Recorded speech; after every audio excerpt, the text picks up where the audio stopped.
Señoras y señores, muy buenas tardes. En el marco de la sesión del Consejo de Ministros, se inicia la conferencia de prensa del señor Presidente de la República, Martín Vizcarra Cornejo. Muy buenas tardes. Tengan ustedes, hoy día, miércoles 28 de octubre, nos encontramos llevando a cabo en Palacio de Gobierno la sesión del Consejo de Ministros. Como todos los miércoles, hemos recibido los informes correspondientes a la situación en la que se encuentra la pandemia en nuestro país, cómo va la evolución también de la mejora de la situación económica, en la inversión pública de cada uno de los sectores, pero también cómo va la inversión pública en los gobiernos regionales, en los municipios a nivel nacional. También hemos podido apreciar los informes del Ministerio de Desarrollo e Inclusión Social, del Ministerio de Trabajo, sobre cómo van los avances en la entrega del bono, este bono familiar universal, tan necesario para apoyar a los hogares después de haber tenido una contracción tan fuerte de la economía nacional como también de la economía familiar de los hogares de todo el Perú. Y cómo seguimos trabajando en estos tres temas que son la prioridad de gobierno. Uno, el primero, que sigue siendo la prioridad y no va a cambiar hasta que derrotemos por completo, es la pandemia. Principal tema de prioridad para el gobierno. El segundo tema es cómo vamos a ir gradualmente, pero de manera sostenida, reactivando la economía, pero una reactivación que genere, que llegue hasta los hogares y las personas de todo el Perú. No solamente una reactivación económica de las grandes obras, de los grandes proyectos o de las grandes empresas. La reactivación económica tiene que ser a nivel nacional. Y luego, ¿cómo garantizamos unas elecciones libres, democráticas, transparentes el 11 de abril? Son las tres prioridades de gobierno y todos, aquí ministros y ministras, estamos trabajando para ello. Y para ello tenemos que dar directivas desde nuestras oficinas en los ministerios, pero tenemos que implementarlas en el lugar. En consecuencia, este es un gabinete que programa, ordena, gerencia su sector desde cada uno de sus ministerios, pero tiene que ir a todas las regiones del Perú a implementar y a verificar que se cumpla lo que se está disponiendo. Por eso es que a la semana todos estamos, como parte del gabinete y yo como presidente de la República, viajando a diferentes partes del Perú. El día viernes que estuve en Huancavelica, verifiqué dónde estaban los ministros y encontré que 13 de los 19 ministros estaban viajando a diferentes regiones de costa, sierra y selva. Desde el extremo norte hasta el extremo sur de nuestro país estaban trabajando. En las últimas días o semanas yo he viajado a Arequipa, estuve en Arequipa, pero no solamente viajamos a la ciudad capital, ¿no? Estuvimos en Cotahuasi, en Aplao, en Corire, ¿no? Conversando con sus autoridades locales, con los alcaldes y viendo cómo empezaban la construcción del mantenimiento de las carreteras y caminos vecinales y rurales para beneficio de esta población que está alejada de los grandes centros urbanos. Luego, en una siguiente oportunidad, viajamos a Ayacucho y entregamos títulos de propiedad en Tambo, en la mar, en la región de Ayacucho. Y luego nos fuimos hasta la zona amazónica de Ayacucho, en Yochegua, donde inauguramos la planta de oxígeno para los pobladores de esa ciudad. Entonces, viajamos a regiones que históricamente han estado postergadas y que siempre se han quejado del centralismo y que nosotros ahora, de manera real y efectiva, estamos yendo y atendiendo. Hemos estado también hace un par de semanas en Lambayeque, pero hemos ido al Valle Azucarero, en Tumán, y ahí hemos inaugurado un moderno hospital completamente equipado en beneficio de la población de todos los distritos y la población del lugar para que no tengan que ir hasta la ciudad de Chiclayo para atender las necesidades de su salud. Hemos estado en Cajamarca, en el norte, y ahí hemos ido hasta Marcopampa, y ahí una zona alejada del propio Cajamarca, ahí entregando tablets en este programa del Ministerio de Educación, donde la meta es entregar más de 1 millón de tablets en estos próximos meses para poder el próximo año 2021 tener una educación con una brecha digital mucho más cerrada de la que tenemos actualmente. No solamente estuvimos en Marcopampa, de ahí estuvimos en Hualgayoc, estuvimos con el gobernador regional de Cajamarca, donde nos llevó para mostrarnos una experiencia interesante en Cajamarca, que cómo el gobierno regional estaba construyendo aulas de madera de Cajamarca, que el costo era aproximadamente la 10ª parte del costo de una aula convencional como se construye, ¿no? O sea, puede cerrar la brecha educativa de infraestructura a un bajo nivel de inversión. Inmediatamente estamos dando toda la colaboración a través del Ministerio de Educación como de Censico para que se aprueben estas normas técnicas de construcción en madera que podría, como buen ejemplo, servir no solo para Cajamarca, sino para muchas regiones de nuestro país. Hemos estado en Loreto, ¿no? Pero no solo en Iquitos. Hemos llegado hasta Nueva Soledad, un lugar que está en la profundidad de la Amazonía, surcando a través del río Napo, 5 días de navegación para llegar hasta Soledad, para llegar al Pías, con todos los servicios del Estado a disposición de la población que siempre ha estado olvidada. Hemos estado en Tamchiyacu, viendo cómo a través de Trabaja Perú está haciéndose obras de suma importancia y valor, como lo manifestaba el propio alcalde de Tamchiyacu, capital de la piña. Recientemente, el viernes, hemos estado en Huancavelica, y en Huancavelica hemos visto cómo avanzan las obras de un megaproyecto, el Hospital Regional Huancavelica, una región que siempre ha estado postergada y que ahora, en este gobierno, estamos construyendo un hospital realmente como requiere esta población. Y además también hemos visto cómo va el avance, la puesta en servicio de los hospitales temporales que hemos hecho para afrontar el COVID en todas las regiones del Perú. También estuvimos en el distrito de Ascensión, en la institución educativa de San Cristóbal, conversando con la directora, con las profesoras, una institución que educa a niños con habilidades diferentes, y vemos cuál es la vocación de servicio con la alegría y el compromiso que están trabajando. Hemos comprometido acá al ministro de Educación para que pueda dar un apoyo a esa institución educativa. Ahí están concentradas las tablets que va a recibir Huancavelica, para desde ahí distribuir a toda la región, pero veíamos que necesitábamos atender específicamente las necesidades de este centro especial 35001.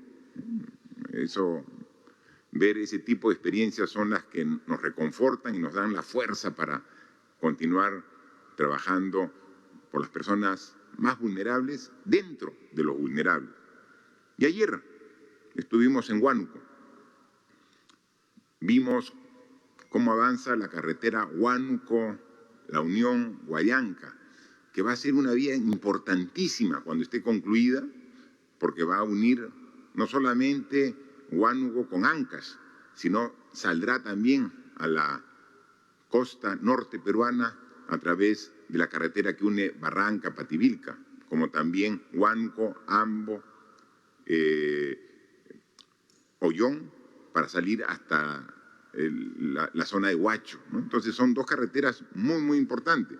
Pero así como veíamos este tipo de carreteras, también hemos estado en Churubamba, específicamente en el centro poblado de Verbenapampa, viendo cómo se realizan la construcción de los tramos de 50.000 kilómetros de vías vecinales y rurales que actualmente los 180 municipios provinciales están trabajando.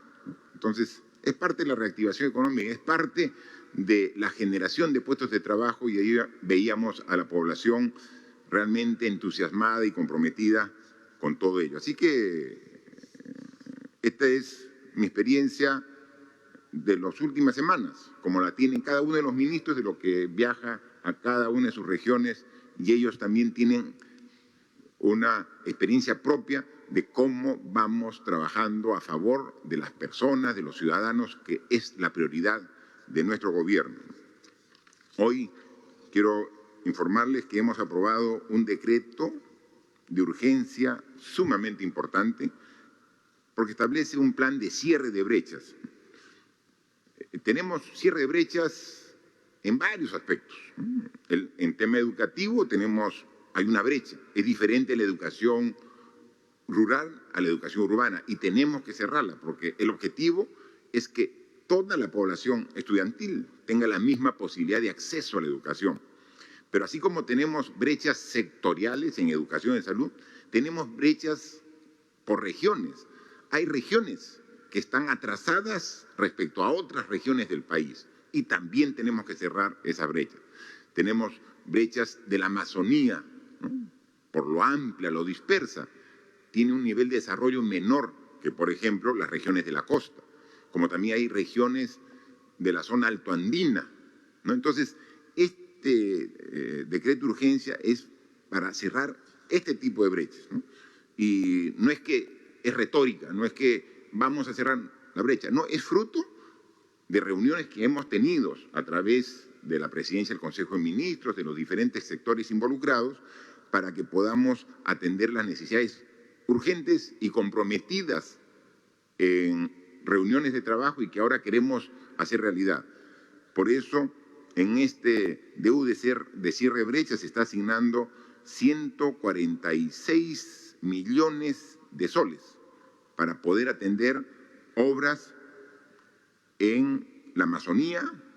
Estamos hablando, por ejemplo, el MIDIS, son 6 millones para los caminos de herradura, embarcaderos y tambos en 5 provincias de la región Loreto.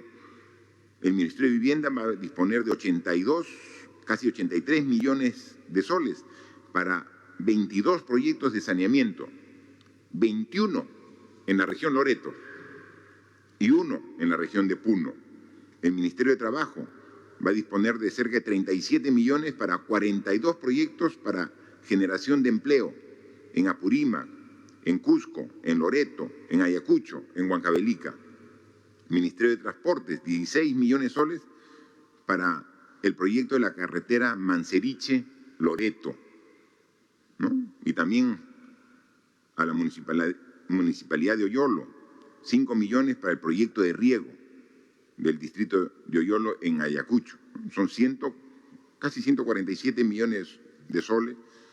Además, el MIDIS, a través de FONCODES, va a orientar 5 millones para la ejecución de proyectos productivos para beneficiar a 3.200 hogares en la región Loreto, ¿no?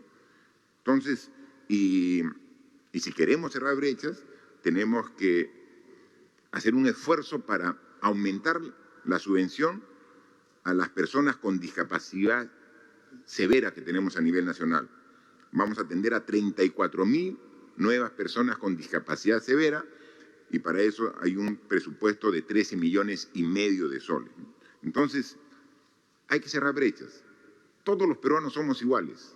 Todos los peruanos valemos lo mismo. O sea, ¿por qué tanta diferencia entre regiones o entre sectores? El objetivo de mi gobierno, con el apoyo de todos los ministros y en general de la población, es comenzar a cerrar las diferencias. Estas diferencias hieren lo más profundo del alma.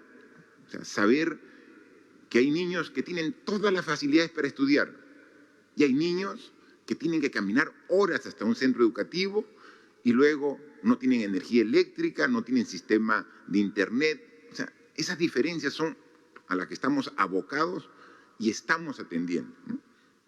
Por eso, aquí tenemos el decreto de urgencia que ha sido aprobado el día de hoy. Yo lo pongo nada más, decreto de urgencia de cierre de brechas. El nombre es como de media página, es bien largo, ¿no? O sea, yo ahorro, cierre de brechas, ¿no? Y aquí está, con todos los detalles, y por eso, para no perder tiempo, le estoy pidiendo al secretario de Consejo de que ya está con la firma de los ministros, falta mi firma, y con mi firma que de una vez lo envíe al diario oficial El Peruano para que se publique hoy en edición extraordinaria y podamos tratar en algo de recuperar tanto tiempo perdido desatendiendo a la población más vulnerable de nuestro país. Hoy recibimos, cambiando de tema, el informe de cómo va el segundo bono familiar universal, ¿no? Y hay información interesante, porque recuerden que hemos empezado con la distribución de este segundo bono el 10 de este mes, el 10 de octubre hemos empezado. O sea, todavía no ha terminado el mes de octubre y ya más de 2.800.000 personas ya lo han recibido. Y 2.800.000 que representan a 2.800.000 hogares, ¿no? Y hasta la próxima semana, el 5 de noviembre, es decir, menos de un mes, del 10 de octubre al 5 de noviembre, ya la mitad del total, cerca de 4.200.000 hogares, ya tendrán en sus cuentas el abono correspondiente al bono de 760 soles. Yo le decía, yo quiero ver cómo está distribuido el bono, ¿no? O sea, porque a veces voy a algunas regiones y me dicen, presidente, y para Cusco, y para Arequipa, y para Piura, y para Loreto. Digo, a ver, ministro, ministra, ¿me puede dar el detallado? Sí, y acá está el detallado, ¿no? Un cuadrito, no lo ponemos porque es mucho número, ¿no? Pero acá está, por cada región, cómo se distribuye los 8.435.467 bonos que se va a distribuir, que se va a entregar a los hogares del país. Hemos visto que por la cantidad promedio de cada hogar, esto va a beneficiar alrededor de 21 millones de peruanos. Hay hogares de 5 personas, de 3 personas, hay algunos que son hogares de una persona, ¿no? Unifamiliares, pero más o menos el promedio determina que los 8.400.000 hogares comprenden alrededor de 21 millones de personas, ¿no? Y hay una distribución de estos 8.400.000 hogares en base a varios factores. Uno es la cantidad de la población de la región, ¿no? Y como es lógico, Lima, que tiene 1/3 de la población del país, tiene la mayor cantidad de bonos, ¿no? De los 8.400.000, 2.200.000 son para Lima. Pero no es 1/3 del total, porque también hay otro factor que es también el nivel de desarrollo y la economía. Por eso hay regiones como Piura, que tiene 500.000 hogares que van a recibir el bono. Piura. Puno, 433.000 hogares. La Libertad, 489.000 hogares. Cusco, 435.000 hogares. Cajamarca, 492.000 hogares van a recibir el bono. Entonces, está distribuido y acá está todo, ¿no? Obviamente hay regiones que por su tamaño poblacional tienen, Moquegua tiene 49.000 hogares que van a recibir bono. Si se dan cuenta, ¿no? A comparación de Piura es la 10ª parte, pero claro, la población es sensiblemente menor. Entonces, vemos Ancas, 333.000 hogares van a recibir el bono. Loreto, 300.000 hogares van a recibir el bono. Y acá, esto es el total, pero ya tenemos el avance, cuánto va recibiendo, ¿no? Y entonces tenemos que, por ejemplo, de los 500.000 hogares de Piura que van a recibir bono, ya a la fecha se ha distribuido a 172.000.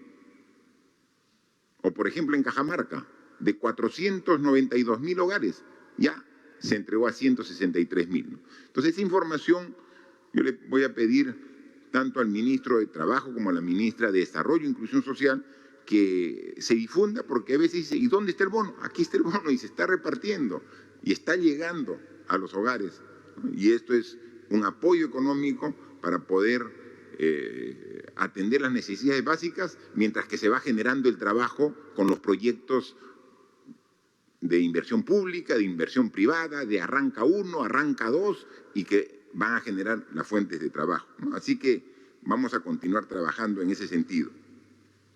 También hoy se ha presentado a Consejo de Ministros, todavía no se ha aprobado, pero se lo ha aceptado ya como un proyecto sumamente importante, un decreto de urgencia para promover la contratación de empleo formal, ¿no? Todos hemos sido afectados con esta pandemia, pero el empleo formal ha sido muy afectado. Se está recuperando, mes a mes está recuperándose el empleo, pero falta un empujón para que el empleo formal tenga un incremento mayor, ¿no? Y por eso el Ministerio de Trabajo con el Ministerio de Economía y Finanzas han trabajado un decreto de urgencia que lo vamos a aprobar, pero que ahora ya se lo he expuesto. Es sumamente importante e interesante. Yo quisiera que nos dé algunos detalles de este decreto de urgencia el ministro de Trabajo, para que nos pueda comentar y decir por qué es tan importante que lo aprobamos y por qué es que ha recibido el respaldo y el apoyo de todos los miembros del Consejo de Ministros la presentación que nos ha hecho. Por favor, ministro. Gracias, presidente. Como usted ha señalado, en esta pandemia muchas familias han sido golpeadas como consecuencia de la crisis sanitaria y la crisis económica, y esto ha impactado directamente en el empleo. Esto ha generado la necesidad de impulsar adicionalmente la necesidad de contratación de trabajadores, básicamente con 4 grandes objetivos: recuperar los empleos que se perdieron, y eso incluye, por ejemplo, a los trabajadores que han entrado en suspensión perfecta y que no han podido recibir una prestación económica; generar nuevos contratos, garantizando que estos efectivamente se produzcan en la realidad; formalizar empleos, aquellas empresas que tienen formalidad en su constitución, pero que contratan informalmente, y que a partir de este incentivo pueda generarse un esquema de incorporación en la planilla formal. Pero además, uno de los temas también en donde ha sido más impactado el empleo es en el tema de jóvenes, y la norma que se propone plantea priorizar esta contratación y este incentivo en la contratación de jóvenes. Estimamos que alrededor de 350.000, cerca de 350.000 trabajadores pueden ser objeto de un beneficio de esta naturaleza, y como usted ha señalado, en los días siguientes va a ser objeto de su aprobación y de sus detalles junto con el Ministerio de Economía, con quien hemos trabajado esta propuesta. Es sumamente importante este decreto de urgencia que vamos a aprobar en los próximos días. Ya el informe del equipo técnico del Ministerio de Trabajo ha sido por todos dado como satisfactorio. En consecuencia, vamos a aprobarlo, va a beneficiar a varios cientos de miles de trabajadores y con una inversión importante del Ministerio de Economía y Finanzas, pero que está plenamente justificada, ¿no? Y así como vemos el tema específico del trabajo, también, como lo dije, hemos estado en dos de los viajes que hemos hecho, a Huancavelica y también a la ciudad de Cajamarca. Hemos entregado tablets, ¿no? Y entonces las tablets van a ser sumamente importantes, porque yo quiero resaltar que no solamente es una respuesta a la pandemia, ¿no? O sea, no es que estamos adquiriendo tablets para usarlas durante la pandemia, ¿no? O sea, la pandemia aún no ha concluido, ¿no? Estamos en una pandemia, pero va a pasar y vamos a superar la pandemia. Eso lo tengo absolutamente claro, como todos los peruanos. O sea, las curvas están bajando y estamos trabajando responsablemente en ello. Pero lo que se quiere es cerrar la brecha educativa, y esa brecha educativa digital, para ello es esta adquisición de tecnología que va a ser para varios años, ¿no? En consecuencia, hay un programa de distribución de tablets bastante ambicioso, y lo que he recomendado yo al ministro de Educación es que tratemos de mejorar la coordinación con los gobiernos regionales, que son los que tienen la responsabilidad de la educación en cada una de las regiones, a través de las direcciones o gerencias regionales de educación y de las unidades de gestión educativa local, las UGELES, ¿no? Entonces, porque también hay esfuerzos de gobiernos regionales y de municipios para llevar la tecnología a su jurisdicción. Y entonces nosotros, como Ministerio de Educación, tenemos que complementar todo este esfuerzo, ¿no? Entonces, para que se sumen, para que todas tengan el mismo contenido y podamos ser mucho más efectivos, ¿no? O sea, acá no se trata de duplicar esfuerzos, acá se trata de juntar esfuerzos para mejorar la educación y cerrar la brecha digital. En eso estamos trabajando y le estamos poniendo mucho esfuerzo, ¿no? Y de acá a fin de año esperamos nosotros tener ya distribuidas la mayoría del 1.000.000 de tablets que ya han sido adquiridas, y que, como es un número elevado la adquisición, está siendo recibida por etapas, por paquetes, por parte del Ministerio de Educación, y conforme las va recibiendo, se validan, se verifican y se van entregando en todo el país.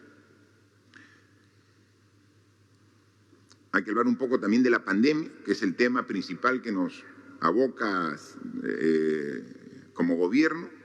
Y hemos pasado los 7 meses de pandemia, y lo dijimos desde el primer momento, o sea, no es ninguna sorpresa, ¿no? Entonces, 7 meses, sí, pues, dijimos desde un momento que esto no era una carrera de velocidad, que no era 100 metros planos, que lo que nos está tocando vivir como sociedad a todo el mundo es una maratón de resistencia, de perseverancia. Eso estamos trabajando. Y quien tenga más resistencia y perseverancia saldrá mejor parado de esta crisis sanitaria, la más grave de la historia. Y felizmente que en eso sí somos buenos los peruanos, en perseverar. Tenemos temple, tenemos coraje para poder salir de las grandes dificultades. Y lo vamos a hacer así, y vamos a seguir trabajando para verlo. Porque la pandemia no ha desaparecido, sigue vigente aquí en el Perú y en todo el mundo. Nosotros vemos todos los días cómo las cifras siguen aumentando. Hemos visto que países de Europa nuevamente han recrudecido sus niveles de contagio diario, ¿no? Y hemos visto, en función de la información de la Universidad Johns Hopkins, ¿no?, que ya hay 8 países del mundo que ya superaron el 1.000.000 de personas contagiadas. Está a la cabeza Estados Unidos, sigue India, Brasil, Rusia, Francia, España, Argentina, Colombia. Son los 8 países que ya superaron el 1.000.000 de personas contagiadas. Nosotros estamos todavía más abajo. Seguimos poco a poco aumentando, pero ya no en los niveles que estábamos aumentando en los meses pasados.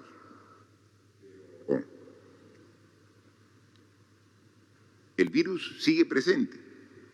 Hay datos alentadores, ¿no? Como que del total de personas que han sido contagiadas en el Perú, más del 90% ya superó la enfermedad, ¿no?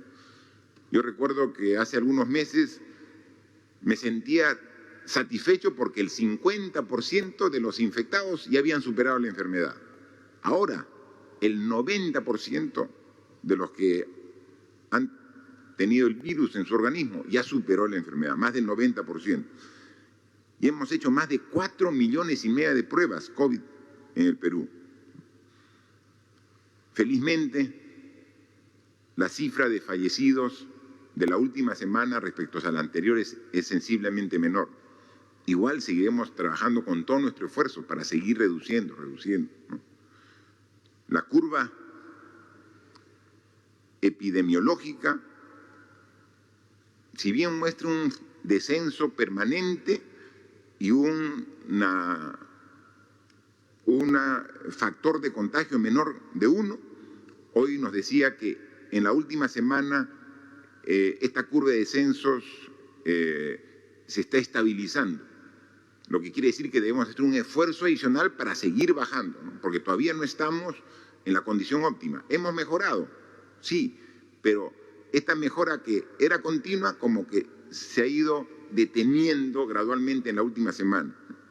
Entonces tenemos que no confiarnos, no ser triunfalistas y tenemos que poner cada vez más esfuerzo para poder vencer esta pandemia, ¿no? Y mejorar la capacidad de respuesta, ¿no? Si hay una segunda ola tenemos que estar preparados. Para ello hemos habilitado, hemos construido 70 centros de atención y aislamiento temporal. 70. O sea, en estos 7 meses, 70. O sea, un promedio de 10 por mes. O sea, a ese nivel estamos trabajando. Más de 6.150 nuevas camas hospitalarias se han habilitado. Entonces, ha bajado la demanda, pero estamos mucho mejor preparados que al inicio para poder enfrentar esta pandemia. Pero como el virus sigue en nuestro país, sigue en medio de nosotros, tenemos que algunas medidas todavía continuarlas.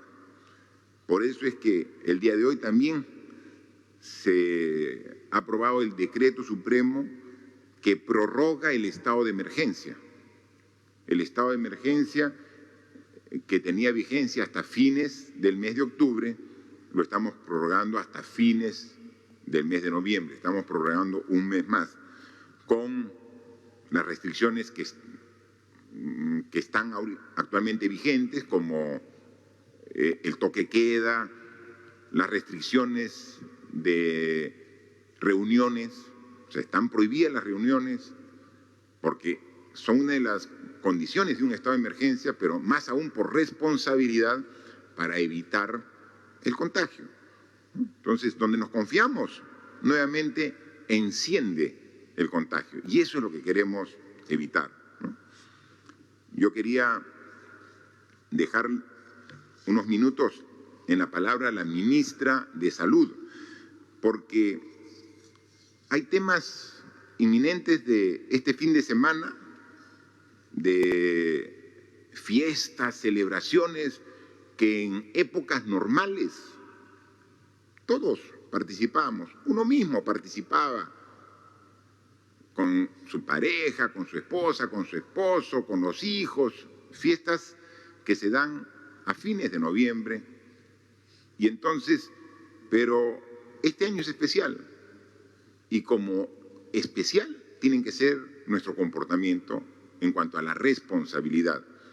yo quisiera que la ministra de Salud nos dé las recomendaciones de comportamiento para evitar que una actitud irresponsable pueda generar que a partir de noviembre tengamos un rebrote porque no tuvimos en cuenta temas fundamentales que obviamente por su especialidad y conocimiento lo conoce perfectamente nuestra ministra de Salud. Por favor, ministra. Gracias, señor presidente. Muy buenos días con todas y con todos. Este fin de semana nos plantea a todos los ciudadanos peruanos una serie de retos muy importantes. Retos que nos hacen ver que la nueva convivencia es parte de nuestro desarrollo, es parte del día a día. Durante este fin de semana, muchos de nuestros niños van a querer salir de casa para buscar caramelos, para pasar un momento de alegría. Todos estamos muy afectados por la parte de tener que permanecer en casa. Sin embargo, es muy importante que todos nosotros, toda la sociedad en conjunto, no corra riesgos. Nuestros niños pueden celebrar igualmente en la casa, compartir con los niños de la casa, pueden hacer reuniones a través de los medios digitales, pueden intercambiar a la distancia con sus amigos tarjetas, pueden hacer la posibilidad de disfrazarse dentro de la casa teniendo mucho cuidado con qué es lo que vamos a usar para disfrazarnos. Nuestros niños deben permanecer en casa, lo sabemos por los dispositivos recientes, lo hacemos para la protección de ellos. Eso no implica que no puedan disfrutar. Estamos viendo cómo hay nuevas formas de disfrutar, de divertirse, de compartir con los hermanitos y de compartir a través de los amiguitos que puedan estar a la distancia, de preparar algún dulce en la casa, de recortar imágenes, de hacer todo lo necesario para divertirse, protegiéndolos. Nuestros niños en la calle tocan cosas, intercambian cosas, se cruzan con otras personas y pueden estar en riesgo. Igualmente, en este fin de semana vamos a celebrar el Día de la Canción Criolla. Poder celebrar con la familia, poder compartir a través de los medios digitales la buena música que tanto nos gusta, el poder protegernos los unos a los otros y celebrar con responsabilidad. Recordemos que las reuniones grandes no están permitidas. Estar muchas personas juntas incrementa notablemente el riesgo de poder contraer la COVID. Cuando nosotros celebramos con personas con las cuales no hemos compartido antes y comemos o brindamos, nos quitamos la mascarilla, nuestro riesgo se incrementa. Igualmente, si nosotros cantamos sin la debida protección, la fuerza de voz que vamos a tener va a llevar el virus mucho más lejos todavía. La canción criolla se ha hecho para unirnos, se ha hecho para compartir. Ahora estamos compartiendo de otras maneras y creo que todos vamos a ser muy felices este fin de semana compartiendo y descubriendo nuevas formas de hacer que la canción criolla pueda llegar inclusive muchísimo más lejos. Finalmente, el Día de Todos los Santos es el día en el cual nosotros recordamos a aquellas personas que se nos han ido, las personas que nos han dejado tantas cosas en la familia para compartir, los amigos queridos que también nos han dejado cuántos buenos momentos. Estoy segura que todos los que se han ido, lo último que querrían es que nosotros tengamos una enfermedad tan tremenda como es la COVID. Podemos en casa recordar a los que queremos, podemos hacer un altar, podemos preparar la buena comida que les gustaba, podemos recordar los hechos que han ocurrido alrededor de esa persona. E igualmente, nosotros podemos enviarle a otras personas amigas recordatorios del ser querido. La nueva convivencia nos pide ahora una nueva forma de celebrar y una nueva forma de compartir. Como ya mencionó el señor presidente, este virus vino para quedarse y lo tenemos con nosotros. Han bajado las cifras de forma muy importante y estamos en un momento donde podemos ya un poco sentirnos más aliviados, solamente más aliviados. Se está estabilizando las cifras y el virus está todavía con nosotros. Hemos visto lo que otros países hermanos, algunos muy lejanos, están teniendo que soportar en este momento. Nosotros, los peruanos, hemos sido capaces de resistir, de unirnos todos para resistir mucho mejor, y nos toca ahora reconstruir nuestro país con responsabilidad. Todos queremos continuar con la reactivación de nuestro país, pero reactivación con salud. Este fin de semana nos plantea entonces un reto de responsabilidad. Gracias. Gracias, ministra. Mire, hace un mes se decía que los países de Europa ya habían superado la pandemia, porque los niveles de hospitalización y de fallecidos prácticamente estaban en cero en Europa. Y entonces se generó un triunfalismo y un exceso de confianza. Y nuevamente ha comenzado a subir las últimas semanas de manera muy preocupante el virus, los contagios, los hospitalizados en los países más importantes de Europa. Y es que hay detonantes, o sea, hay actos en particular que son los que nuevamente prenden y comienza la transmisión del virus, ¿no? Se dice que en algunos lugares de Europa, ciudades grandes, que están próximos a la playa, el detonante fue la asistencia masiva a las playas sin respetar ninguna restricción, juntándose, tomando, compartiendo la comida, abrazándose, y es decir, pensando que el tema ya estaba superado. Porque recuerdan que en Europa, el hemisferio norte, las estaciones están invertidas con nosotros que estamos en el hemisferio sur. Es decir, que cuando nosotros hemos estado en invierno aquí en el Perú, en Europa estaban en verano. Y entonces estaban yendo a la playa, a lugares concurridos, y entonces eso hacía el detonante. Como el virus tiene un proceso de incubación, ahora vienen los problemas, ¿no? Y entonces, nuevamente vienen las restricciones. Hoy, por ejemplo, tomamos conocimiento que Alemania está cerrando los restaurantes. O sea, Alemania, con todo el orden que tienen los alemanes, el respeto a la ley y todo, Alemania hoy está cerrando los restaurantes, los bares, los centros de esparcimiento, los cines, los teatros. O sea, está cerrando nuevamente. O sea, ¿queremos nuevamente pasar por ello? Por ahí yo veo algunos gremios que están ejerciendo presión para que abramos todo como que todo fuera normal. Cuidado, mucho cuidado. No vaya a ser que por esta presión se ceda, se abra más de lo debido y después se tenga que cerrar nuevamente todo. Eso no queremos que pase en el Perú. Queremos dar pasos así, firmes, seguros, para no después tener que retroceder, que sería mucho peor. Ahorita tenemos un aforo en los centros comerciales.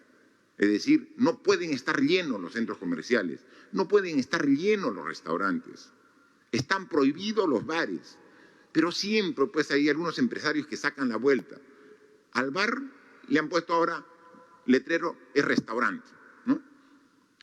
Y entonces uno entra, te dan un platito chiquito de restaurante y te venden trago. O sea, seamos responsables. O sea, no generemos los casos que sean los detonantes de nuevamente la reactivación. Estamos yendo por buen camino. Seamos responsables para continuar en la misma línea. Países tan ordenados y con tan buen sistema de salud como Francia, como España, como Alemania, Italia, mire cómo están cerrando nuevamente. Nuevamente están cerrando. Medidas extremas. Nosotros no queremos llegar a esa situación y por eso estamos poco a poco trabajando. Lo hemos podido hacer hoy, no estamos hoy en octubre, y octubre no es el mes morado, no es el mes del Señor de los Milagros. No tenemos una gran mayoría de ciudadanos que son fieles al Señor de los Milagros. Responsablemente hemos hecho un seguimiento, hemos cultivado la fe, una vez más ratificado la misma, pero con las medidas de seguridad. Con el propio Monseñor Castillo se ha coordinado para que no haya una procesión del Señor de los Milagros. Después de cuántas décadas que no hay procesión del Señor de los Milagros. Pero lo hacemos porque pensamos en el bien de todos. Y estoy seguro que el Señor de los Milagros es el primero que se siente complacido de la decisión que toman sus fieles, porque se están cuidando. ¿Cómo no?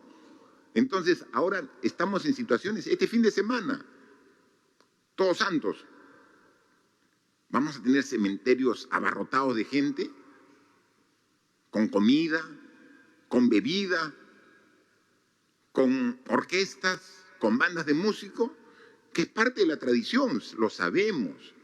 Pero así como hemos tenido la fuerza y la responsabilidad de, sin perder un poquito de fe por el Señor de los Milagros en el mes de octubre, respetar las normas y protocolos para no contagiar, no por 1 o 2 días, echemos todo el esfuerzo en vano. Tenemos el Día de la Canción Criolla, hay la celebración de Halloween, una costumbre que no es nuestra, pero que muchos la festejan aquí con sus niños. Por favor, señor padre de familia, señora madre de familia, no expongan a sus hijos a que salgan como lo hicieron el año pasado, a recorrer la manzana. Miren, estamos 7 meses cuidando a nuestros pequeños. 7 meses estamos cuidando, o sea, por un día, por una costumbre, una celebración. No echemos a la borda todo ello. Lo ha dicho la ministra de Salud claramente. O sea, no podemos, después de 7 meses, con más de 2 meses de mejora en todos los indicadores, no prendamos la chispa nuevamente. Todos Santos, Canción Criolla, Halloween, junto en 2 o 3 días. Y todo el esfuerzo se pierde. Por eso es que el Premier, el Ministro de Defensa, van a tener reuniones mañana con los municipios, porque finalmente cada quien tiene que contribuir al orden. Yo sé que hay municipios, por ejemplo, porque esto es parte del manejo propio de los municipios. O sea, los cementerios están bajo responsabilidad de los municipios. Yo sé que ya muchos municipios responsablemente han cerrado el día 1. Además, sabemos que el 1 está prohibido el tránsito en vehículos particulares. Y eso sí, la policía y las Fuerzas Armadas van a ser estrictos este domingo en el cumplimiento de esta prohibición de uso de vehículos particulares. El domingo para el traslado. Pueden salir, sí, como he dicho, a compartir con la familia en ambientes abiertos, con su mascarilla y con el distanciamiento social. Pero no echemos a perder todo el esfuerzo. Si yo no tengo a mi padre ni a mi madre en vida. Obviamente, ese día, como todos los días, los recordaré. Pero no iré al cementerio. Esperaré otro día que no haya afluencia para ir, para recordarlos, para pensar en mis padres que ya no me acompañan y que tanta falta me hacen. No tengo que ir ese día a rezarles al cementerio, ¿no? O sea, porque tengo que ser responsable. voy, me contagio, vengo y contagio a toda la familia. Por favor, seamos responsables en estos temas, como también seamos responsables, ya viene la temporada de verano, en el uso de las playas. Hemos dicho que va a ser gradual. Estamos viendo de lunes a jueves poder usar las playas en sí. Los fines de semana donde hay la aglomeración, usemos los espacios públicos de deporte, caminata, eso usémoslo, ¿no? ¿Queremos malograr el verano? De ninguna manera. Queremos proteger la vida, la salud de las personas. Es lo que queremos. El verano en Europa ha generado este rebote y rebrote de la enfermedad. Ya pues, que nuestra primavera ni nuestro verano genere lo propio en el Perú. Aprendamos de experiencias ajenas para no vivirla en carne propia. ¿De quién depende? De nosotros, de todos juntos. Y por eso también en el Decreto Supremo de la semana pasada hablamos sobre la apertura de los centros religiosos, las iglesias, a partir del próximo lunes, 2 de noviembre. Estamos de acuerdo en lo que manifiesta la Conferencia Episcopal Peruana sobre valorar la espiritualidad. ¿Cómo no vamos a valorar si siempre hacemos mención de ella, ¿no? Pero hay que pulir algunos detalles, porque yo estoy seguro que los pastores, que los sacerdotes, que los obispos de las iglesias, de diferentes cultos religiosos, católicas, cristianas, evangélicas, todos lo más que quieren es proteger a sus fieles, es que el culto de su religión no sea un factor de riesgo de contagio del virus. No tengo la menor duda. Entonces, hoy y mañana vamos a tener reuniones con el Premier para pulir algunos detalles de coordinación, porque estamos seguros, nosotros como gobierno y quienes representan a las diferentes iglesias y los diferentes cultos también quieren lo mismo que nosotros.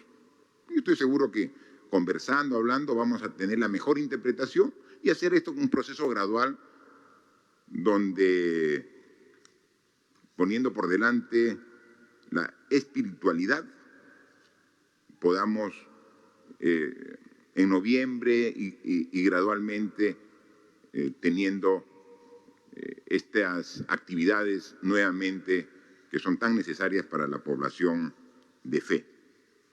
Para concluir, referirme al tercer punto. Hemos hablado de la pandemia, hemos hablado de la reactivación, de los puestos de trabajo, todo. Pero hemos dicho que tenemos 3 prioridades como gobierno. Y el tercero, elecciones. Las elecciones del 11 de abril. Vamos a dar todas las garantías para que éstas sean limpias, transparentes y democráticas, con la vigilancia de todos los peruanos, de los entes electorales, como también de instituciones que hacen el control y la supervisión de las mismas. A través del canciller vamos a hacer el pedido correspondiente para que organismos como la OEA, la Comunidad Europea, estén presentes y tengan la garantía de la limpieza que queremos que se dé en estas elecciones, ¿no? Porque por ahí alguien dice, pero todavía continúa la pandemia. Sí, y por eso hay que tener el cuidado necesario. Hace 10 días han habido elecciones en Bolivia. Y qué bien por un pueblo hermano como Bolivia que ya haya elegido a sus próximas autoridades. Ahora el 8 de noviembre asume el nuevo presidente. Qué bien. La próxima semana, menos de una semana, Estados Unidos elige a su nuevo presidente. Postula el actual. Hay 2 candidatos que son los que tienen toda el esfuerzo y vienen haciendo.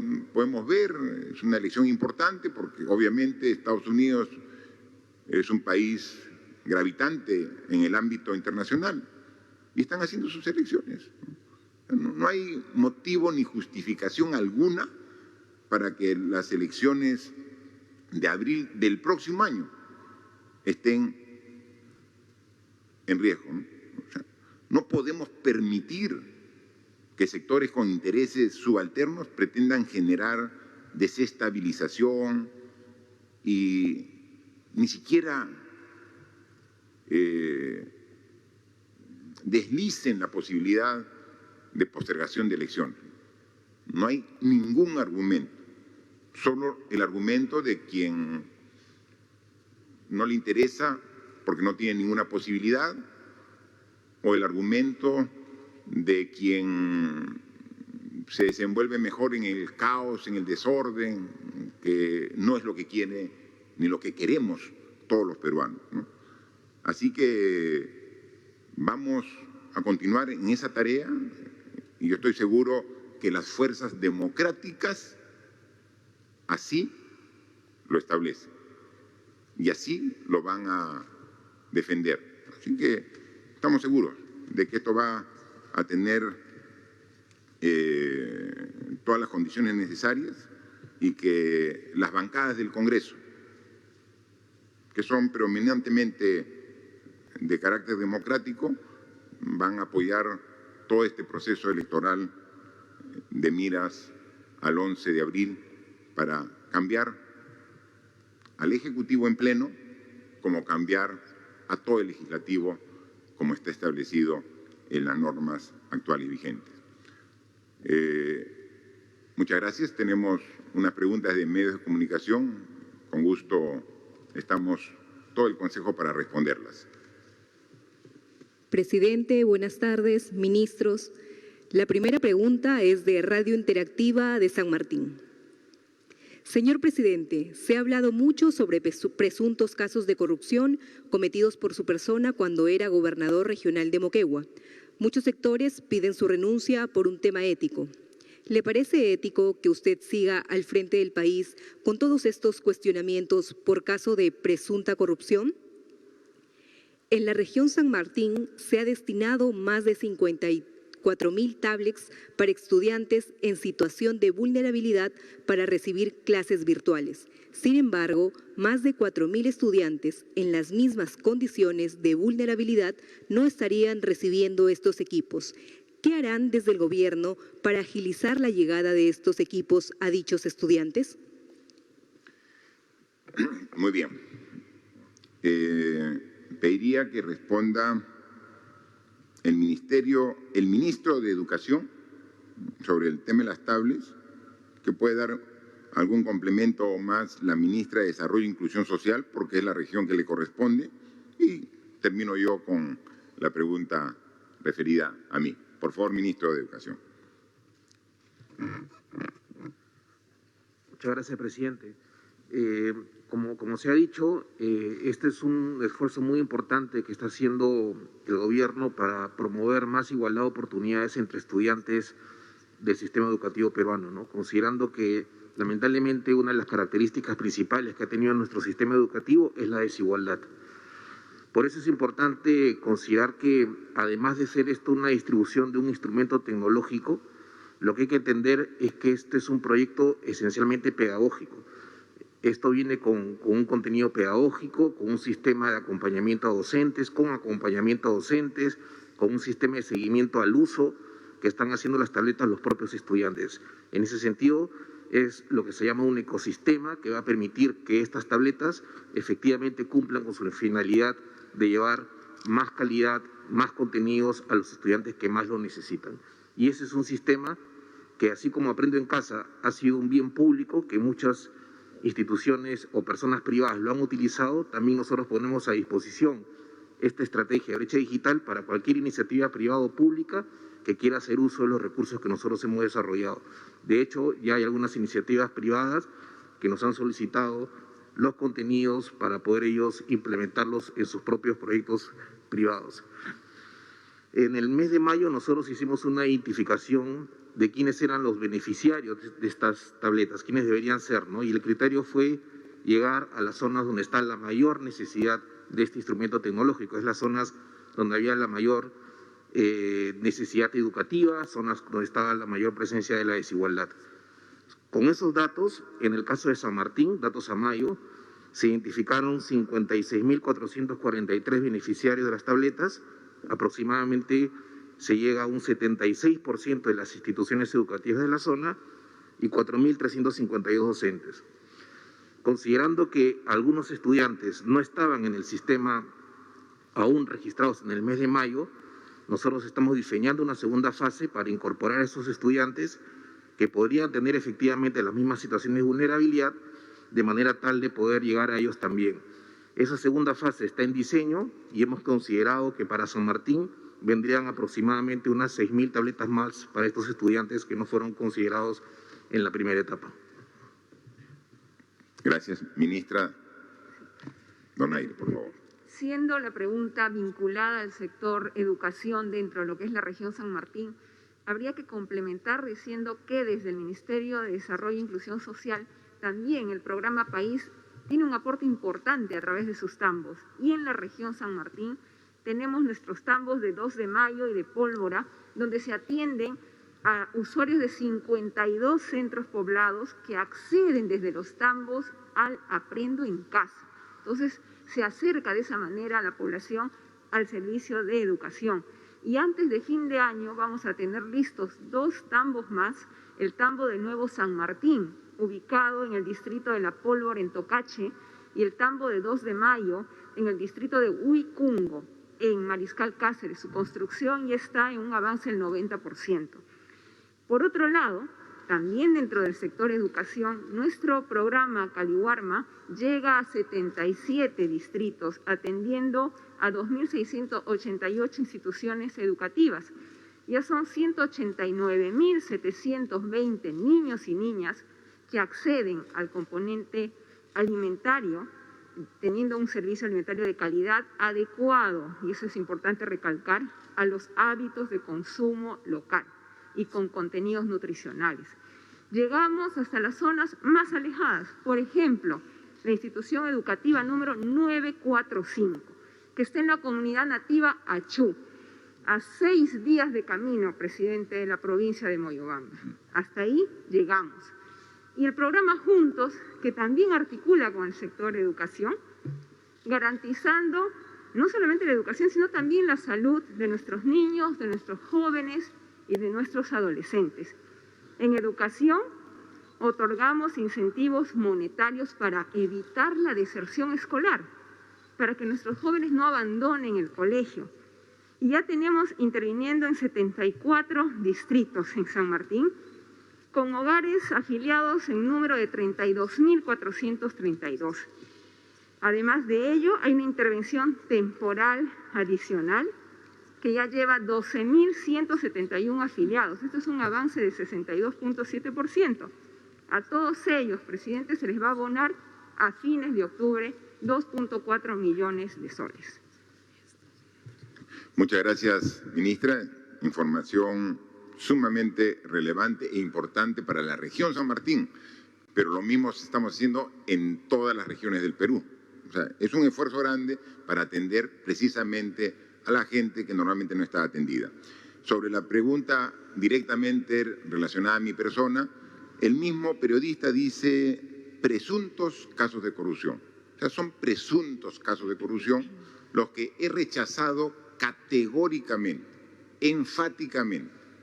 Y será a través de una investigación del Ministerio Público donde se aclarará con elementos fidedignos la falsedad de todo lo que ahí se ha dicho. Así que no tengo en absoluto ningún problema de que se investigue y nosotros nos ponemos a disposición para aclarar estas presuntas denuncias de corrupción que hacen. Por lo demás, sobre la posibilidad de retirar o no, nosotros vamos a estar en el cargo hasta el 28 de julio del 2021. Ese es el encargo y la responsabilidad democrática que tenemos con el país, con todos los peruanos. Y coincide incluso con la opinión mayoritaria de la población. Yo veía hoy el titular de un diario escrito que decía que el 95% de la población estaba en contra de la vacancia. Porque quieren que se termine. Y obviamente que se investigue, por supuesto, soy el primer interesado. Si una de las banderas que ha agitado desde el inicio es la lucha contra la corrupción. Así que se investigue, por supuesto, pero que no se alteren bajo condiciones, llamemos antidemocráticas, el proceso electoral que ya está en curso, ¿no? Así que la población ya no se deje engañar con presiones de carácter mediático. Va a haber un cambio de autoridades en base a un proceso democrático electoral que se va a llevar a cabo en abril. Y seremos rigurosos en que este proceso sea completamente transparente. Así que sigamos trabajando por todo lo que han dicho y no nos dejaremos distraer de nuestro objetivo principal de trabajar en favor de los más necesitados de nuestro país. Por favor. Segunda pregunta del portal web Útero. En el programa La Encerrona de Marcos y Fuentes se reportó una denuncia contra la Villa Mongrut de Salud. Lo que cuentan es que demoran en el alta de los pacientes de COVID-19 para supuestamente prolongar la vigencia de este hospital de campaña, a pesar de que la curva ya está casi completamente aplanada y, por consiguiente, prolongar los contratos y sueldos de los médicos tratantes. Además, la empresa de Daniel Brain Labarte, primo del ex premier Salvador del Solar, Soluciones Estructurales SAT, ha facturado 11 millones en solo 4 meses por concepto de alquiler de andamios, solo para la Villa Mongrut. Como esta, hay otras empresas más que se están beneficiando con ese y otros hospitales de campaña. ¿Iniciará el gobierno una auditoría sobre lo que está ocurriendo con los hospitales de campaña de salud? Bien, le pediría a nuestro premier que pueda absolver esta interrogante. Gracias, señor presidente. Esta información ya salió un tiempo atrás.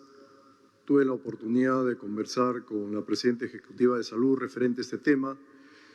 Me manifestó que ella personalmente ha supervisado y la vía Mongrut, a diferencia de otras vías, tiene cuidados intensivos, cuidados intermedios y también tiene hospitalización general, o sea que también ve otro tipo de enfermedades. Es por ello que los pacientes que están en la vía Mongrut permanecen más tiempo a diferencia de otras vías.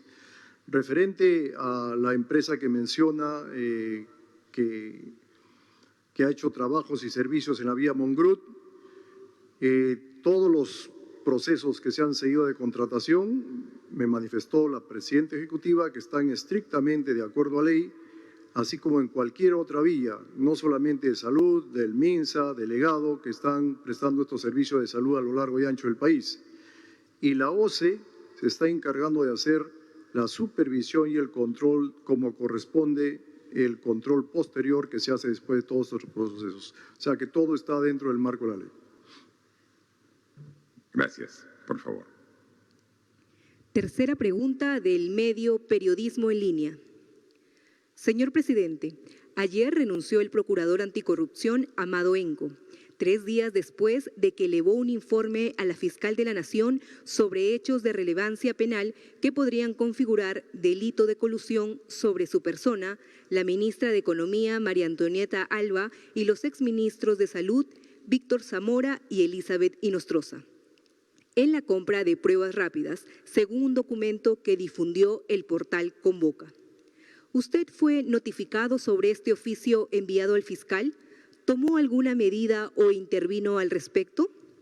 Este caso tiene que ver con una diligencia que realizó el 12 de octubre el fiscal Reinaldo Avia en el MEF. ¿Se entregó información a la autoridad fiscal? Por otro lado, la Conferencia Episcopal Peruana ha emitido un comunicado dando la potestad a los obispos para celebrar misas diarias y dominicales, amparándose en el artículo 2 de la Constitución Política referido a derechos fundamentales. ¿Cuál es la respuesta del gobierno, ya que según el DS 170-2020 PCM, las misas no están contempladas en la apertura de los recintos religiosos? Finalmente, ¿cuándo los periodistas vamos a poder asistir a una verdadera conferencia de prensa en Palacio de Gobierno para hacer preguntas y repreguntas? Instituciones como el MINSA ya vienen invitando a los periodistas a las conferencias que realizan desde hace muchas semanas. Bien, yo pediría a la ministra de Justicia para que nos pueda responder las interrogantes referidas en la primera parte de la pregunta, por favor. Claro, presidente. Buenas tardes. En relación con la primera pregunta vinculada con el procurador Enco, en primer término señalar que desde el Gobierno hemos tenido siempre toda la apertura a las investigaciones. Incluso la ministra de Economía el día de ayer ha participado en una diligencia para aclarar estos hechos, en medio de la cual se le notificó que habría cambiado la condición de ella dentro de la investigación. En todo caso, en primer término, asegurar que desde el Gobierno hemos y continuaremos teniendo toda la disposición para todas las investigaciones, incluida la del fiscal Avia. En segundo lugar, señalar que el procurador Enco, que estaba trabajando en la Procuraduría desde el año 2016, fue elegido por concurso público, pese a que en ese momento no era obligatorio hacer concursos públicos para elegir procuradores, y él ha tomado la decisión unilateral de renunciar. Asegurar también que como Gobierno hemos sido siempre plenamente respetuosos de la autonomía de los procuradores e incluso la modificación promovida desde el Gobierno planteó incluso mayor autonomía y por eso que ahora tenemos una Procuraduría General del Estado y ya no dependen ellos directamente del Ministerio de Justicia.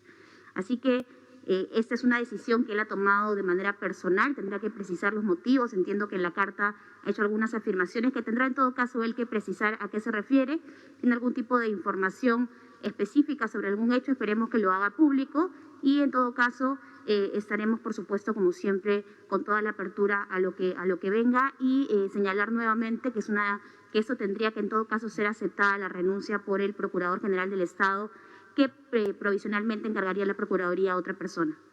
En relación con la pregunta vinculada con las iglesias, con la conferencia episcopal, en este caso que el presidente ya hizo mención en su primera alocución, solamente precisar que nosotros como Gobierno somos también respetuosos de la libertad religiosa y de todos los derechos fundamentales y por supuesto justamente en ese objetivo es que se ha planteado una reanudación progresiva de los templos y de las actividades religiosas.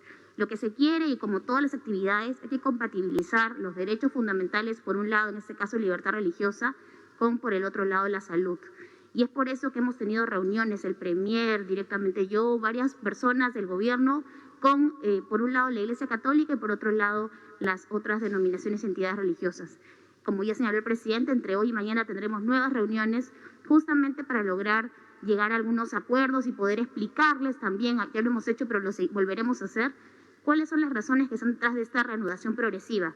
Pero sí, nuestra confianza y nuestro objetivo será que conforme mejoren las cifras, durante el mes de noviembre podamos también tener una apertura de los cultos religiosos, siempre de manera responsable, porque el objetivo, sin duda, tiene que ser también proteger la salud como lo principal en el contexto de una pandemia. Muchas gracias, presidente. Muchas gracias, ministra. Sobre la pregunta hace referencia a si yo he sido notificado. No. A Palacio de Gobierno no ha llegado ninguna notificación al respecto, pero ya casi es natural. Uno siempre se entera por la prensa de algún proceso del sistema de administración de justicia, procesos que dice que son reservados, pero de reserva no tienen nada porque primero tienen los documentos, los medios de comunicación antes que ingrese a la mesa de partes de Palacio de Gobierno. En fin, seguramente poco a poco se corregirán estas deficiencias, pero siempre hemos mantenido nosotros la independencia con la Procuraduría, porque somos plenamente conscientes que el procurador es procurador del Estado, ¿no? O sea, no del Gobierno. Por eso incluso el señor Enco en más de una oportunidad ha tenido opiniones e incluso ha emitido documentos que van contra funcionarios directos del Gobierno e incluso sobre mi propia persona como presidente. Y a todas hemos respondido y estamos a disposición de dar la información que se requiera de la investigación. Sobre este en particular no conozco ningún detalle, no ha llegado nada a Palacio de Gobierno, pero cuando llega Si es que llega como debe llegar, daremos también todas las respuestas que correspondan. No tenemos en absoluto ningún inconveniente. Respecto a las conferencias de prensa, nosotros sí tenemos conferencia de prensa presencial 1 o 2 veces por semana, cuando viajamos al interior del país. O sea,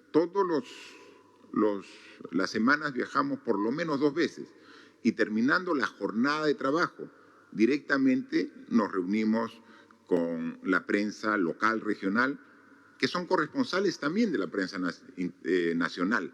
Y esta prensa nacional saca en directo nuestras declaraciones y ahí podemos interactuar, ¿no? Pero las conferencias que hacemos aquí son de carácter nacional. Mal haríamos en que solamente llamemos, a pesar que ya hay espacio reducido, a 10 o 12 medios de Lima, cuando aquí rendimos cuentas al país, no rendimos cuentas solo a Lima. Por eso es que nosotros el mecanismo que hemos usado aquí es que sea con la participación de alrededor de 400 medios de comunicación a nivel nacional que se inscriben y salen sorteados, como por ejemplo ha salido sorteado su medio. Y no ha hecho una pregunta, ha hecho 3 preguntas. Y las 3 preguntas le respondemos. Somos transparentes, somos respetuosos de la libertad de prensa, somos respetuosos de la libertad de expresión. Eso lo conocen todos los periodistas, ¿no? Somos absolutamente, porque esa es la base de la democracia, la libertad de prensa, la libertad de expresión. Y entonces permanentemente estamos en comunicación y seguiremos respondiendo todas las preguntas que hagan los medios aquí directamente y también en cada uno de nuestros viajes. Y no solamente el presidente representa al gobierno cada uno de los ministros. Y también ellos viajan por todo el país y están en comunicación permanente con los medios de comunicación, con los periodistas, como también lo hacen aquí cuando son invitados a medios de comunicación televisiva, radial y escrita. Así que a su disposición de los medios, porque sabemos que a través de ustedes estamos llegando a todo el Perú. Siguiente, por favor. Cuarta pregunta de ABC de España. A 7 meses de la pandemia, el INS, como brazo técnico del MINSA, aún no explica por qué aprobó y gestionó la compra de pruebas rápidas, en vez de habilitar más rápidamente laboratorios académicos para el diagnóstico molecular a nivel nacional. Ante la probable segunda ola, ¿qué nos asegura que ahora sí se usarán pruebas moleculares y se rastreará el virus de manera eficiente? ¿Cómo garantizar que en los meses que vienen se pondrá énfasis en el diagnóstico molecular sin esperar a que haya demanda de posibles infectados? Esta pregunta directa para la ministra de Salud, por favor. Gracias, señor presidente.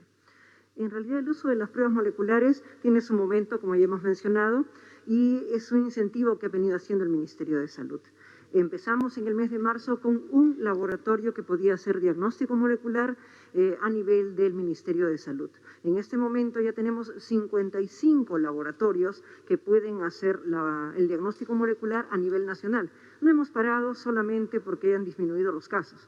Hemos continuado haciendo las aprobaciones y en este momento hay laboratorios que están siendo evaluados para tener su aprobación, pensando no solamente que vamos a tener un rebrote o una segunda ola, según sea el caso, sino que además estos laboratorios nos sirven para otros diagnósticos moleculares, como por ejemplo el dengue, entre otras patologías.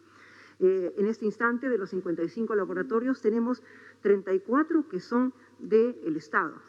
Tenemos nosotros 17 laboratorios que son de entidades privadas y tenemos 4 laboratorios universitarios y sigue creciendo porque es una necesidad del país que a raíz de la pandemia se ha mostrado.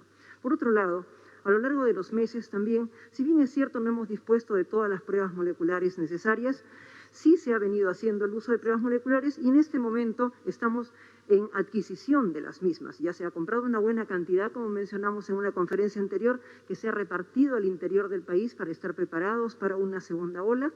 Se ha hecho también un dispositivo técnico que indica a los establecimientos y a los responsables cómo se tiene que utilizar estas pruebas y tenemos ya en este momento en el Instituto Nacional de Salud reserva de pruebas moleculares que está creciendo en la medida en que van llegando las adquisiciones. En este momento, mencioné en una conferencia anterior que habían como 250.000, en este momento ya tenemos 350.000 pruebas moleculares en almacenamiento, además de lo que se ha enviado a las regiones en previsión para un siguiente momento.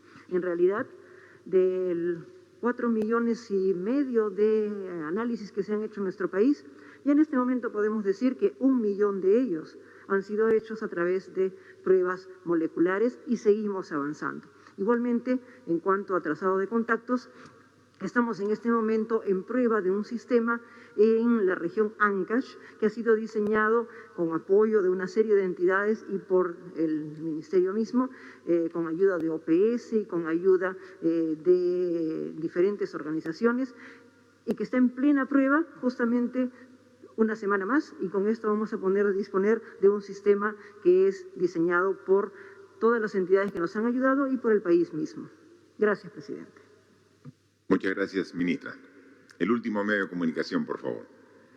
Última pregunta de Semana Económica. El Congreso ha aprobado una serie de modificaciones a la Ley de Concentraciones Empresariales. Ha ampliado la moratoria de los transgénicos al 2035 y una garantía soberana a favor del proyecto MAGES-Siguas 2. ¿Cuál es la posición del Gobierno sobre estas normas? ¿Las observarán? ¿Qué acciones evalúan? De otro lado, la Comisión para la Reforma del Sistema de Pensiones del Congreso ha planteado la creación de un organismo público de pensiones. ¿El Ejecutivo está a favor de su creación y de que exista un nuevo fondo de riesgo compartido? Finalmente, hace unos días se publicó el reglamento de la Ley del Programa de Garantías por el COVID-19. ¿Qué avances tiene el programa aprobado por consenso con el Congreso hace unas semanas? Por favor, ministra de Economía y Finanzas. Gracias, presidente. Sobre la primera consulta respecto a las leyes aprobadas por el Congreso, me voy a referir al control de fusiones. Esta iniciativa ha sido una prioridad del Gobierno. Recuerden que nosotros aprobamos un decreto de urgencia, prepublicamos en julio de este año un reglamento por un mes. Este reglamento recibió 350 observaciones y nosotros venimos trabajando en el perfeccionamiento del reglamento y teníamos todo previsto para que entre en implementación en marzo del próximo año. La ley del Congreso, nosotros tenemos 5 observaciones que nos preocupan bastante. Una de ellas es especialmente grave. Nosotros hemos alcanzado a la Comisión de Codeco oportunamente las observaciones. La más grave es que se retira a la Superintendencia de Banca y Seguros de opinar de manera exclusiva cuando se dan fusiones entre instituciones del sistema financiero, cuando una de ellas está en riesgo, cuando está en riesgo su salud financiera. Esta competencia no solamente la tenía la SBS por casi 89 años, es una competencia que tienen todas las supervisoras de la OECD de los países vecinos y es una competencia que es esencial para preservar la salud del sistema financiero, evitar las crisis bancarias y, lo más importante, proteger a los depositantes. Entonces, este error o haber retirado la SBS consideramos que es muy grave y obviamente va a tener que ser observada.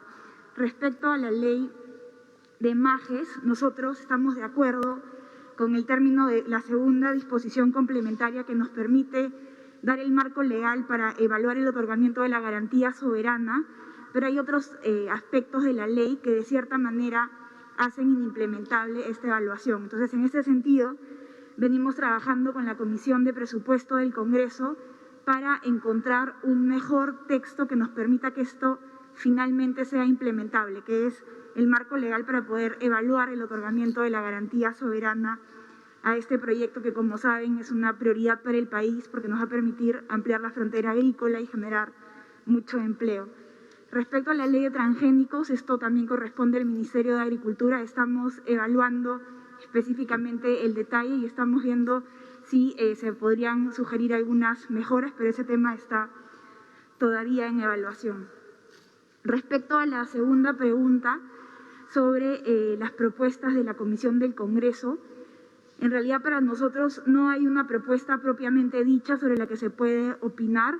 Hay ideas generales que han sido planteadas, pero estas ideas tienen que valorarse en detalle en un informe que tiene que presentar esta comisión, que entiendo que está en preparación. Este informe técnico que tiene que sustentar toda la propuesta va a requerir un análisis técnico muy profundo del Ministerio de Economía y Finanzas, pero no solamente del Ministerio de Economía y Finanzas, sino de toda la sociedad, porque los cambios institucionales que se planteen requieren que haya consenso. Entonces, nosotros tenemos que estar a la expectativa de que este informe sea presentado y, como cualquier reforma con enormes implicancias para la sociedad, enormes implicancias fiscales, tiene que ser adecuadamente debatida y tiene que tener un consenso de la sociedad.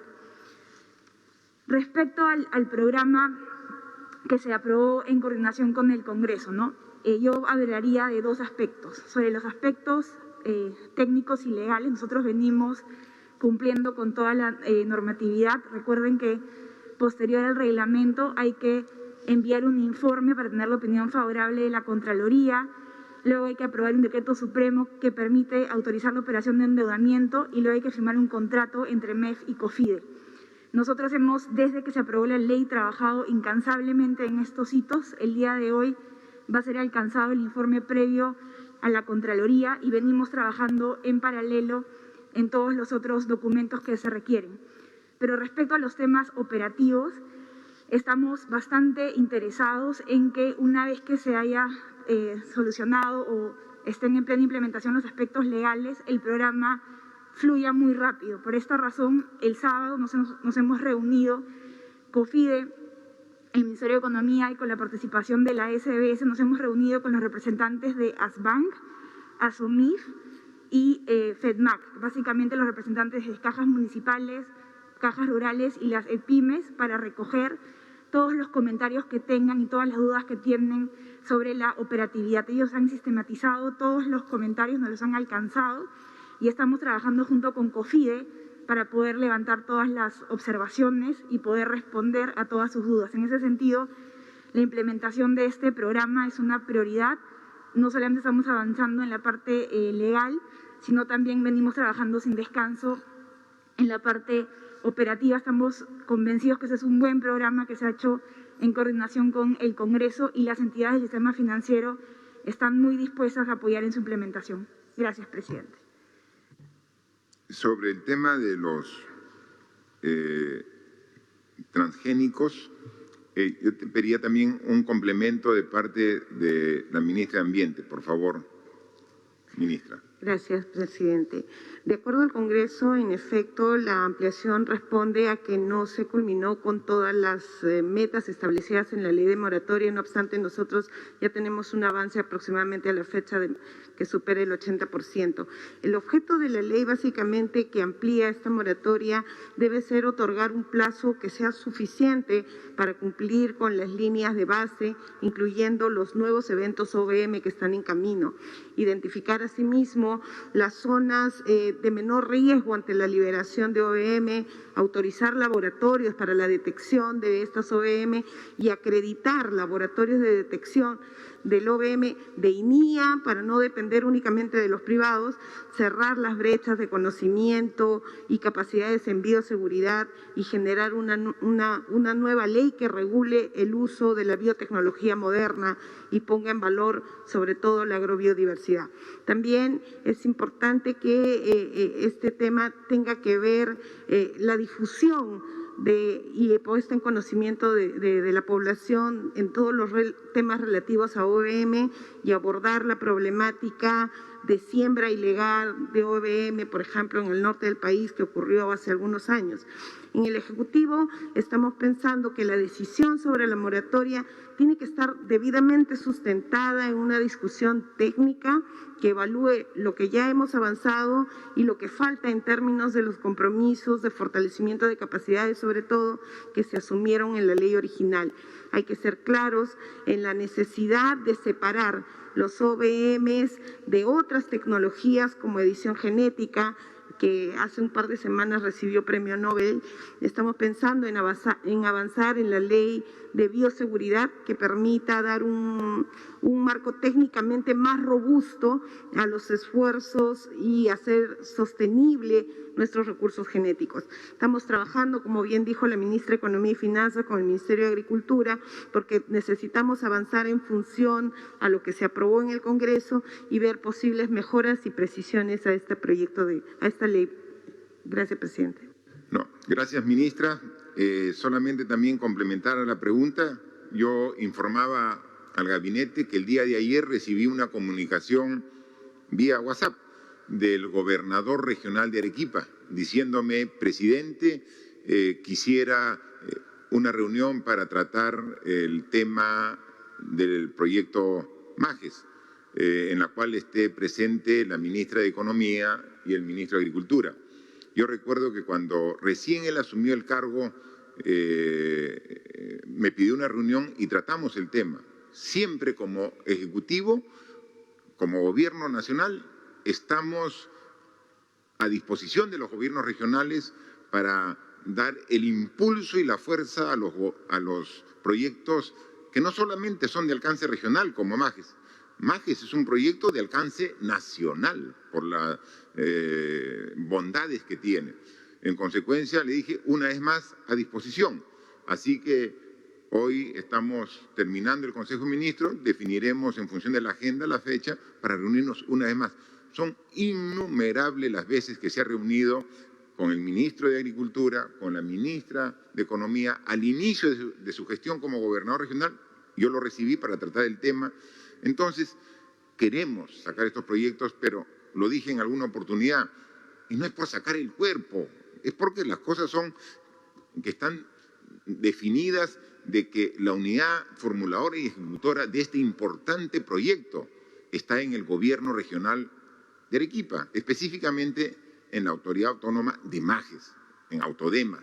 Y entonces, nosotros todo el apoyo que podamos darle le vamos a dar. Y todo, porque es una obra no solamente que daría mucho beneficio por la ampliación de la frontera agrícola en Arequipa, por la generación de puestos de trabajo, por mayor divisas, por la agroexportación que se generaría. Es decir, es un proyecto sumamente interesante, pero vamos a tener una nueva reunión y esperemos que podamos salvar los inconvenientes que lo tienen entrampado hace ya bastante tiempo. Para terminar, solamente decirles una vez más la reflexión que siempre hacemos, que 7 meses de esfuerzo de todos los peruanos, 33 millones de peruanos, con esfuerzo estamos derrotando al COVID-19. No hagamos que este esfuerzo que nos está costando tanto por actitudes irresponsables, temporales, de un día, 2 días, lo tiremos al agua. Depende de nosotros. Seguiremos responsables y seguiremos fortaleciendo la respuesta como gobierno. Seguiremos coordinando para tener siempre mayor capacidad hospitalaria, mayor capacidad de UCI. Lo seguimos haciendo, pero la idea es tenerlo, pero no usarlo, porque no queremos que haya un rebrote. Y eso depende de nosotros, de los ciudadanos, de las familias. Entonces, seamos responsables. El virus no se ha ido, continúa en medio de nosotros. Consecuencia, mantengámoslo a raya al virus siendo responsables. ¿Y qué cosa es lo más simple que tenemos que hacer? No juntarnos de manera aglomerada, no juntarnos de manera masiva. 2, usar la mascarilla, es una barrera. O sea, el virus sale en la saliva, sale por la boca o por la nariz. Si tenemos una barrera, se queda en la mascarilla, si es que estamos infectados. Si no estamos infectados, pero estamos con una persona infectada, se le queda en la mascarilla al otro y no lo aspiramos nosotros. O sea, es fundamental el uso de la mascarilla. O sea, es tan simple usar mascarilla, es tan simple mantener la distancia necesaria y con esas medidas que hay veces, por la emoción de un momento, irresponsablemente dejamos de respetar y podemos generar el detonante para un incremento. Hemos tenido semanas y meses de buenos resultados. No cambiemos esta tendencia por irresponsabilidades de nosotros mismos. Así que demos el ejemplo nosotros mismos y ayúdennos en todo ello las autoridades locales. Los alcaldes tienen un rol fundamental y nosotros, con las fuerzas del orden, la policía, estamos para ayudar a los alcaldes para el cumplimiento de todo lo especificado, porque lo hacemos por el bien de todos los peruanos. Y mientras tomemos medidas por el bien de los peruanos, aunque a algunos les incomode y les moleste un poco, esa es nuestra obligación como autoridad. Quizás en algún momento tomar decisiones incómodas, hasta un poco molestas, pero esa es nuestra obligación. Actuar cuidando la vida y la salud de todos ustedes. Muchas gracias por su atención. La exhortación del jefe de Estado a actuar con responsabilidad, no bajar la guardia, y más aún este fin de semana en que hay varias fiestas, Todos los Santos, Día de la Canción Criolla y Halloween. Continuemos con la programación habitual de TV Perú.